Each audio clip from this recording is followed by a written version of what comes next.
இங்க ஒருத்தனுக்கு எப்பெல்லாம் பணம் தேவையோ அப்பெல்லாம் இவன் இந்த மிஷினுக்குள்ள படுத்துக்கிறான். ஏன்னா இந்த மிஷினுக்குள்ளதான் யாருமே எதிர்பார்க்க முடியாத ஒரு ரகசியம் அடங்கியிருக்கு. அது என்னன்னா, இந்த மிஷினுக்குள்ள படுத்துக்கிட்டு அதுல இருக்கிற கீ ஆன் பண்ணதும் அவனோட ஆத்மா மட்டும் தனியா வெளியில போயிடுது.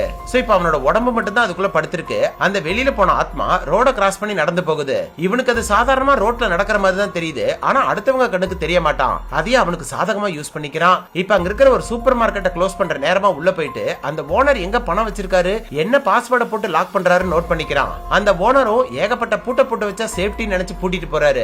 அதுக்குள்ள டைம் முடிஞ்சதும் திரும்ப அவனோட உடம்புக்குள்ளே வந்துடுறான். ஆக்சுவலா இந்த மிஷின்ல இருக்கிற கீ ஆன் பண்ணதும் கொஞ்ச நேரம் மட்டும் தான் அவங்க ஆத்மா வெளியில இருக்கும். அதுக்கப்புறம் திரும்ப அவங்களோட உடம்புக்குள்ளே வந்துரும். இப்ப எல்லாரும் தூங்குனதும் நடுராத்திரில அந்த சூப்பர் மார்க்கெட்டுக்கு போயிட்டு இவன் பார்த்து வச்ச அதே பாஸ்வேர்டை போட்டு உள்ள இருக்கிற பணம் மொத்தத்தை திருடிட்டு வந்துடுறான். சோ இந்த மிஷின் இவனுக்கு ரொம்ப பிடிச்சு போகவும் அடிக்கடி அதை ஜாலியா யூஸ் பண்ணி இவனுக்கு தேவையானதை நிறைவேற்றிக்கிறான். இதே மாதிரி அவனோட ஃப்ரெண்ட்ஸுங்களே அதுல படுக்க வச்சு அவனுங்களுக்கும் அதே எக்ஸ்பீரியன்ஸை உணர வைக்கிறான். ஆனா இந்த மிஷினை யாரெல்லாம் யூஸ் பண்ணாங்களோ அவங்க அதே ஆர்டர் படி அடுத்தடுத்து ஒரு மர்மமான உருவத்தால போய் சேர்ந்துடுறாங்க.